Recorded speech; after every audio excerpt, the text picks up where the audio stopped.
హాయ్రా Gandhi. Hi. Get వెళ్తుండ్రా. నాకేమైంది? మరేదో కోల్పోయిన వాళ్ళగా అని మెల్లగంటావే. సరే ఇప్పుడు ఏంటి సంగతి? ఖాళీగా ఉన్నావా? ఖాళీయే. ఏ? సరే, దగ్గరలో కొత్త రెస్టారెంట్ ఓపెన్ అయిందండి, పోదన్నాడు. కొత్త రెస్టారెంటా? అయినా నేను రాను, నా దగ్గర డబ్బులు లేవు. ఇంత పిసినారోళ్ళ తయారవేంట్రా? నిన్ననేగా శాలరీ పడ్డది, మళ్ళా పైసలు లేవంటావు. నిజంగానే లేవురా. రాత్రి మా ఆఫీస్ కొలికి గడితో తాగటకి వెళ్ళా బార్కి, అక్కడ అన్నీ అయిపోయాయి. దొరికేవరా దొంగ నా కొడక.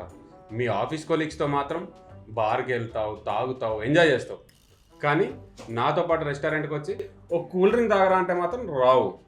నీకు జాబ్లో జాయిన్ అయ్యాక బాగా ఎక్స్ట్రాలు పెరిగాయిరా. ఎప్పుడైనా డబ్బులు అవసరం ఉంటే మాత్రం నేను కావాలి, లేకపోతే నేనెవరో తెలియదు. నువ్వు నాకు డబ్బులు ఎప్పుడు ఇచ్చావురా?